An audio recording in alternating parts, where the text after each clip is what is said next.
अस्सलाम वालेकुम दोस्तों। उम्मीद करता हूँ कि आप सब खैरियत से होंगे। आज हमारे पास आया है Redmi 10, जिसका सिर्फ डिस्प्ले ही नहीं, फ्रेम और बॉडी भी डैमेज हो गया था। तो इस वीडियो में मैं आपको स्टेप बाय स्टेप दिखाने वाला हूँ कि कैसे Redmi 10 का डिस्प्ले, फ्रेम और बॉडी रिप्लेसमेंट एक साथ किया जाता है, बिल्कुल प्रोफेशनल और सेफ तरीके से। आप वीडियो को एंड तक देखिए, क्योंकि हर स्टेप में मैं इम्पोर्टेंट ट्रिक्स शेयर करने वाला हूँ जो आपके काम के रहेंगे। और दोस्तों, अगर वीडियो पसंद आए तो लाइक, कमेंट, शेयर और सब्सक्राइब करना बिल्कुल मत भूलना। आपके सपोर्ट से ही हमें मोटिवेशन मिलता है और नए नए रिपेयरिंग वीडियोस बनाते रहते हैं। तो चलिए दोस्तों, बिना टाइम वेस्ट किए वीडियो को स्टार्ट करते हैं।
तो दोस्तों, अगर वीडियो से कुछ नए सीखने को मिला हो या थोड़ा भी हेल्प हुआ हो तो एक लाइक ज़रूर कर देना भाई।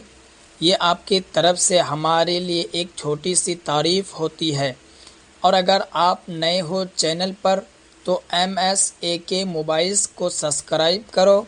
यही मिलती है मोबाइल रिपेयरिंग की असली और आसान ट्रेनिंग।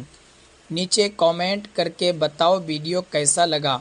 आपके अल्फाज ही हमें बेहतर बनाते हैं।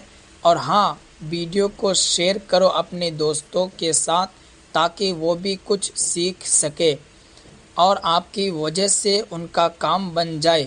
Thank you so much.